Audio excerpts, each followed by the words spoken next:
आम आदमी पार्टी से राज्यसभा सांसद संजय सिंह जी, जोरदार तालियां हो जाए सर।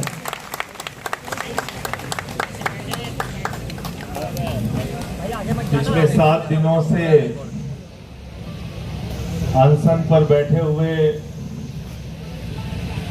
सोनम वांगचुक जी को मैं नमन करता हूं, उनकी बहादुरी को, उनकी तपस्या को। अभिजीत दीपके जी और उनके सभी साथियों को, जिन्होंने जंतर मंतर से नौजवानों को एक आवाज दी है, आवाज दी है पेपर लीक के खिलाफ, आवाज दी है सरकार की तानाशाही के खिलाफ। और ये आवाज हिंदुस्तान के हर नौजवान को सुननी चाहिए, क्योंकि जब अभी मैं बातचीत कर रहा था तो मैंने सोनम जी से पूछा कि आपकी उम्र कितनी है, तो मुझसे कहने लगे कि 59 साल की हमारी उम्र है। 59 साल के सोनम वांगचुक अगर इस देश में पेपर लीक रोकने के लिए अनशन कर सकते हैं, तो हिंदुस्तान के हर नौजवान को इनके समर्थन में खड़ा होना चाहिए, खड़ा होना चाहिए इनके समर्थन में। इसलिए कि पीर पर्वत बन चुकी है, अब पिघलनी चाहिए। फिर हिमालय से कोई गंगा निकलनी चाहिए। सिर्फ हंगामा खड़ा करना मेरा मकसद नहीं, मेरी कोशिश है कि ये सूरत बदलनी चाहिए। और मेरे सीने में नहीं, मेरे सीने में नहीं तो तेरे सीने में सही हो कहीं भी आग, लेकिन आग जलनी चाहिए। बिल्कुल ठीक कहा हमारे दोस्त जॉन ब्रिटास जी ने। ये देश आजाद कैसे हुआ? आंदोलन की बदौलत आजाद हुआ।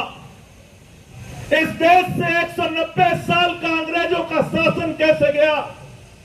राष्ट्रपिता महात्मा गांधी के आंदोलन से गया, नेताजी सुभाष चंद्र बोस के आंदोलन से गया, शहीद आजम भगत सिंह की कुर्बानी से गया, शहीद सुखदेव, शहीद राजगुरु, शहीद अशफाकुल्ला, शहीद रोशन सिंह, शहीद राजेंद्र लाली और 16 साल के खुदीराम बोस ने जब फांसी के फंदे को चूमा, तब मुल्क आजाद हुआ।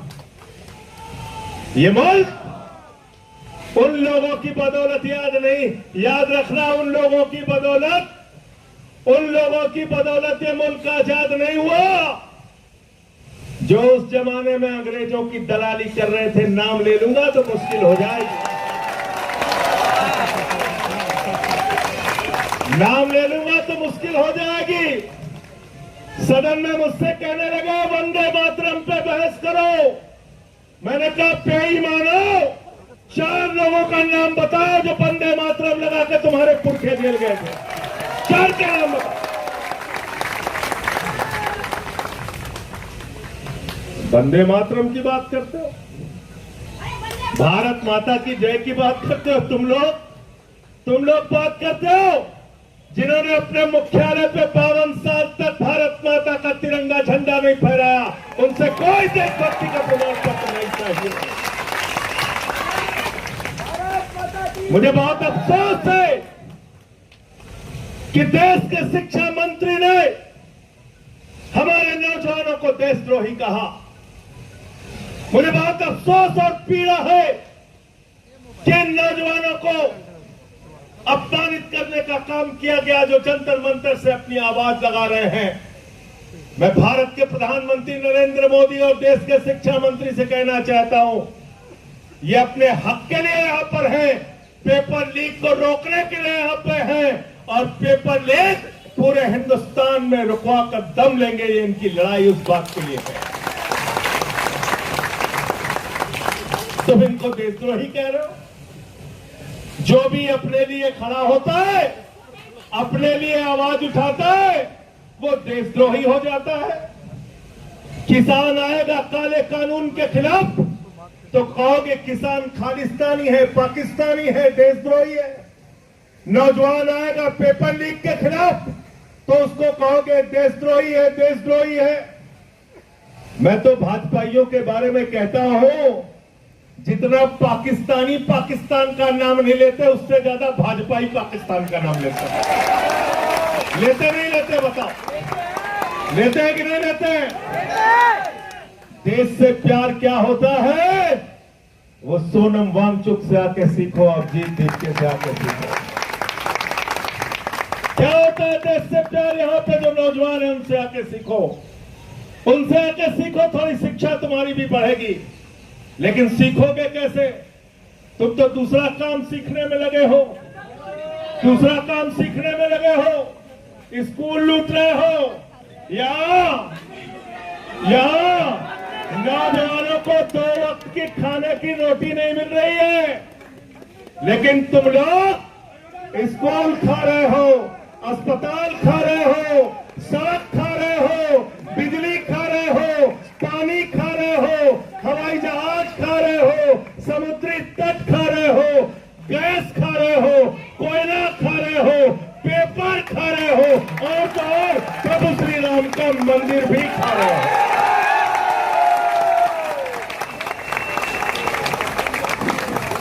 मैं बड़ा हैरान था कि सब कुछ तो खा गए, अब क्या खाएंगे?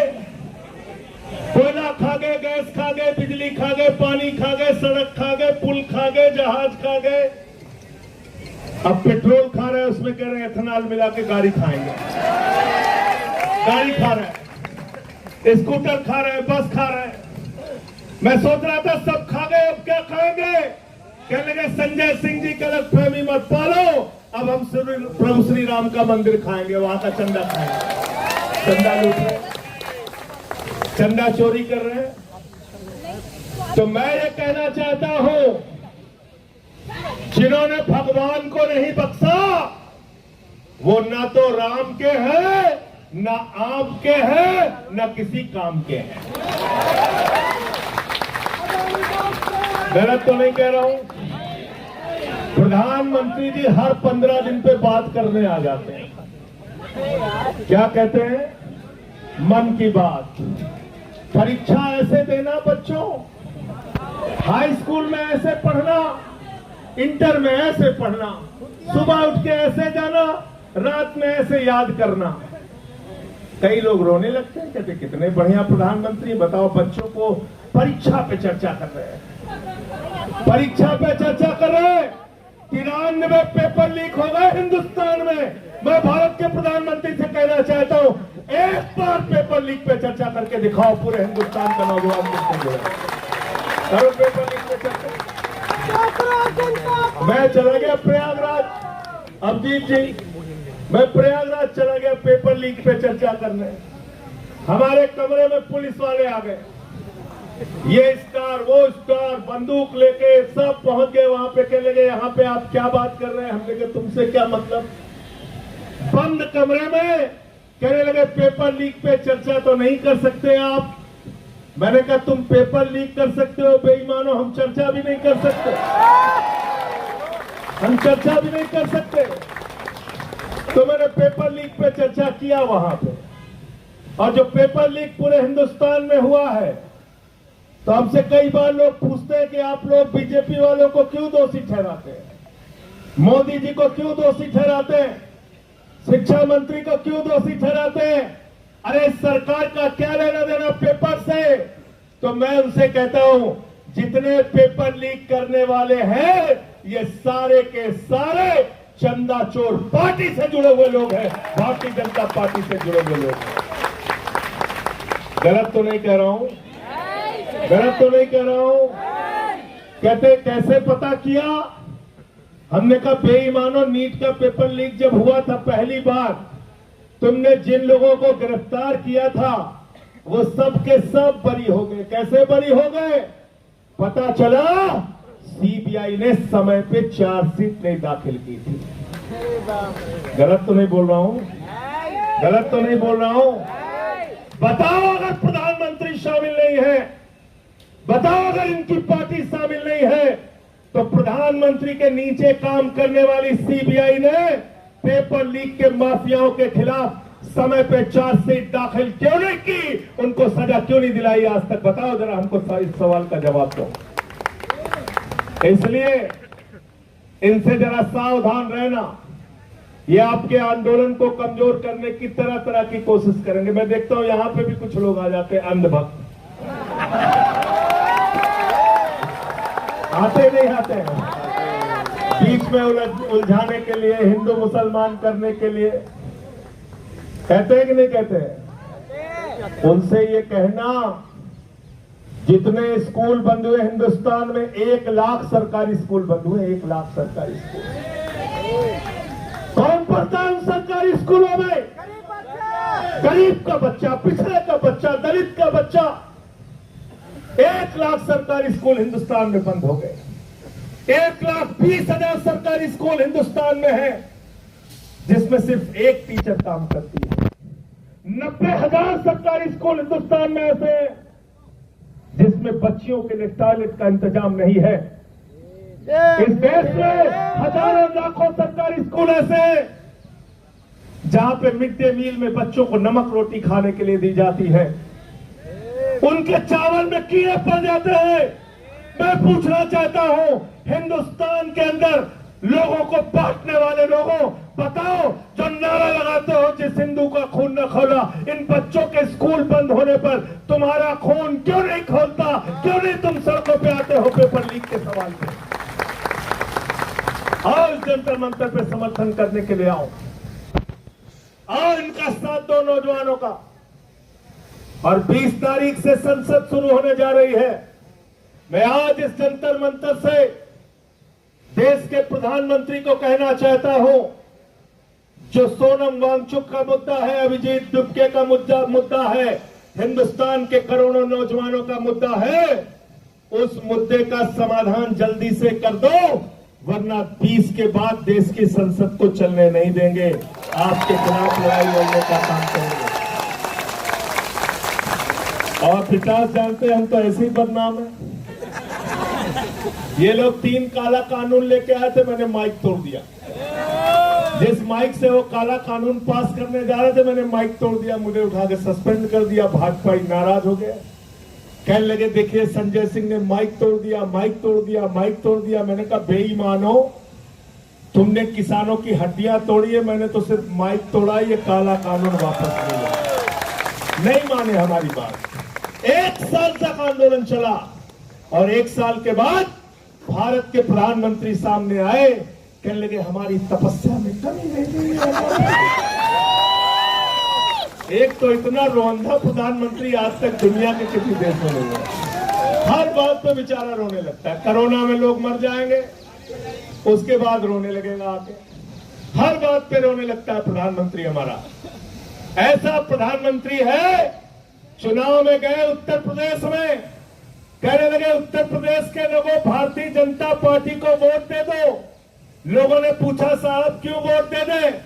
बोले तुम्हें कोई चिंता करने की जरूरत नहीं। बोले साहब क्या क्या करोगे? तो देश का प्रधानमंत्री क्या कहता है, जरा ध्यान से सुनना। भारत का प्रधानमंत्री उत्तर प्रदेश में स्कूल बनाने के लिए नहीं कहता, अस्पताल बनाने के लिए नहीं कहता, सड़क बनाने के लिए नहीं कहता, रोजगार देने के लिए नहीं कहता, फैक्ट्री लगाने के लिए नहीं कहता, पेपर लीक रोकने के लिए नहीं कहता। देश का प्रधानमंत्री कहता है भाइयों और बहनों, जरा हमको बताओ, अगर गांव गांव में कब्रिस्तान है तो शमशान होना चाहिए कि नहीं?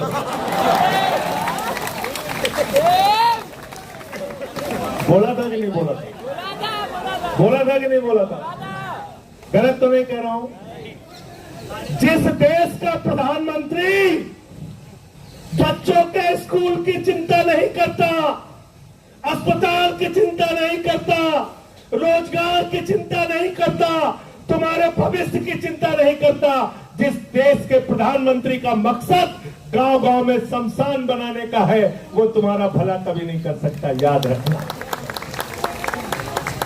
अब उसके चेले हैं, कहते हैं विश्व गुरु है, 56 इंच का इनका सीना है। मैंने कहा भाई 56 इंच का इंसान का सीना नहीं होता, जानवरों का हो सकता है। ये पहले कहना बंद करो, ऐसे प्रधानमंत्री का अपमान मत करो, ये गलत बात है।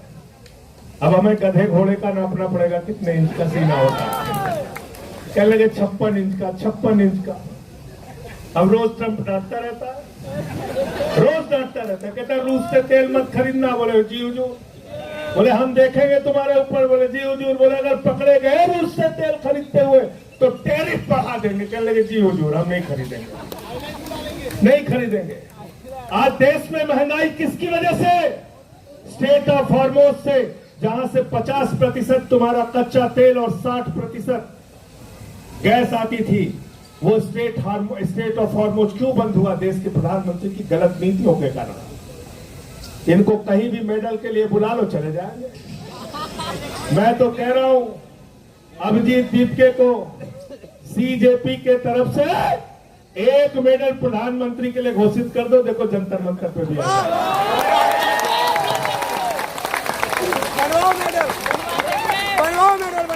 घोषित कर दो एक मेडल। पेपर लीक मेडल, कोई भी नाम रख दो, आ जाएंगे लेने के लिए। अभी कहीं गए थे, कौन से देश में गए थे? सेशल्स में गए थे। 1,15,000 की आबादी है वहां पे। उसी दिन उन्होंने मेडल बनाया, उसी दिन पहना दिया, प्रधानमंत्री चले आए। इजराइल चले गए 3 दिन पहले युद्ध के। तो भारत के प्रधानमंत्री, उनको पूरी दुनिया में घूम घूम के चिंता है। देश में हिंदू मुसलमान करके लोगों को बांटने की चिंता है।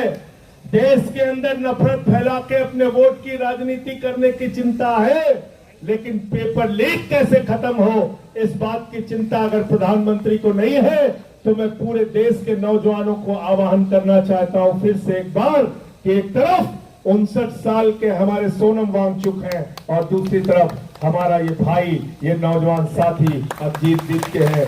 इनके कंधे से कंधा मिलाने के लिए आओ।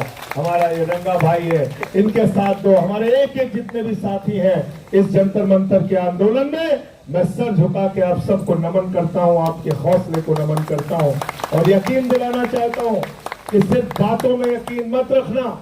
यहाँ पे बहुत सारे लोग आएंगे, बोलेंगे और चले जाएंगे, लेकिन हम आपके लिए करते क्या है उसके ऊपर पूरी नजर रखना। अगर संसद चली और हमारी और जॉन ब्रिटास की आवाज वहां पर सुनाई नहीं दी, तो सवाल हमसे भी करना। और जो लोग आके यहाँ पर बड़ी बड़ी बातें करेंगे, सवाल उनसे भी करना, सवाल उनसे भी करना। वो शख्सियत आपके बीच में है सोनम वांगचुक जी, जिन्होंने लद्दाख के अधिकारों के लिए लड़ाई लड़ी। हम लोगों की फोन पर उस समय कई बार बातें होती थी। 16 दिन का अनशन इन्होंने किया, 21 दिन का अनशन इन्होंने किया, कई 100 किलोमीटर की पद यात्रा इन्होंने की। आप लोगों ने कई देश के कई हिस्सों में जाके आंदोलन किया, नौजवानों की आवाज उठाई। इस आवाज को कमजोर मत होने देना। आपके सिर्फ जंतर मंतर पर बैठने से पूरी सत्ता कहीं न कहीं हड़बड़ाई, बौखलाई और डरी हुई है। और डरपोक लोग ये सिर्फ पुलिस के भरोसे अपनी छाती चौड़ी करके घूमते हैं। मैं पुलिस के नौजवानों से, मैं पुलिस के जवानों से भी कहना चाहता हूँ, हमारे बीच में हरेंद्र यादव हैं, यहाँ पे हरेंद्र यादव जी हैं और हमारे साथी हैं। ये सेना में इन्होंने कई वर्षों तक भारत की सेवा की है। मैं आप लोगों से भी कहना चाहता हूँ, पुलिस के जवानों से, मैं पुलिस के अधिकारियों से भी कहना चाहता हूं, तुम्हारे बच्चे भी पेपर लीक से परेशान हैं। तुम्हारे बच्चों का भी पेपर लीक होता है। अगर सरकार डंडा मारने को कहे तो डंडा साथ पे चला के तोड़ देना, बच्चों के ऊपर मत चलाना। ऐसा किया था, एक जमाने में किया था, जब इस देश में आपातकाल लगा था, तो उसके खिलाफ जब नौजवानों ने आंदोलन किया था तो पुलिस के लिए नारा लगता था, ये अंदर की बात है, पुलिस हमारे। तो इसलिए आप लोगों को फिर से एक बार आपके आंदोलन को हृदय की गहराइयों से बधाई देते हुए, आपके आंदोलन को नमन करते हुए, इस भरोसे के साथ कि इस सरकार को आपके आगे झुकना पड़ेगा, आपकी बात, आपकी मांगों को मानना पड़ेगा, मैं अपनी बात को यहीं पे समाप्त करता हूं और चंदा चोरों के लिए एक लाइन कह के अपनी बात को खत्म करूंगा कि ये अमन बिक रहा है, चमन बिक रहा है। अमन बिक रहा है, चमन बिक रहा है, गरीबों के तन का कफन बिक रहा है, बाजारों में राधा का तन बिक रहा है। यारो बुरा न मानो तो कह दो, इन बेईमानों के हाथों वतन बिक रहा है, इन बेईमानों के हाथों वतन बिक रहा है। इस वतन का सौदा करने वाले लोगों से आपको ये लड़ाई लड़नी है। और पीछे से कोई एक गीत के लिए बात कर रहे थे, एक गीत कह के अपनी बात खत्म करो। आप भी साथ देंगे ना हमारा? रुके न जो, रुके न जो, झुके न जो, दबे न जो, मिटे न जो, हम वो इनकलाब है, जुल्म का जवाब है, हर शहीद का गरीब का हम ही तो ख्वाब है। रुके न जो, रुके न जो, झुके न जो, दबे न जो, मिटे न जो, हम वो इनकलाब है, जुल्म का जवाब है, गीत का गरीब का हम ही तो ख्वाब है। रुके न जो, झुके न जो, जी रहे इसलिए कि प्यार जग में जीत सके, प्यार जग में जीत सके, प्यार जग में जीत सके। आदमी का खून कोई आदमी न पी सके, आदमी न पी सके, आदमी न पी सके। मालिकों मालिकों मजूर के, नौकरों मजूर के, फर्क को मिटाएंगे, समानता को लाएंगे। रुके न जो, रुके न जो, झुके न जो, दबे न जो, मिटे न जो, हम वो इनकलाब है, जुल्म का जवाब है, हर शहीद का गरीब का हम ही तो ख्वाब है। रुके न जो, रुके न जो, मानते नहीं है फर्क हिंदू मुसलमान का, हिंदू मुसलमान का, हिंदू मुसलमान का। जानते हैं रिश्ता इंसान से इंसान का, इंसान से इंसान, इंसान से इंसान का। जाति के धर्म के, भाषा और देश के द्वंद को मिटाएंगे, समानता को लाएंगे। रुके न जो, हर हाथ ऊपर, रुके न जो, झुके न जो, दबे न जो, मिटे न जो, हम वो इनकलाब, जुल्म का जवाब है, हम शहीद का गरीब का हमें तो ख्वाब है। रुके न जो, रुके न जो, झुके न जो, दबे न जो, मिटे न जो, हम वो आप है, जुल्म का जवाब है, हर शहीद का गरीब का हमें तो ख्वाब है। रुके न जो। भारत माता की इंकलाब, इंकलाब, इंकलाब, जिंदाबाद।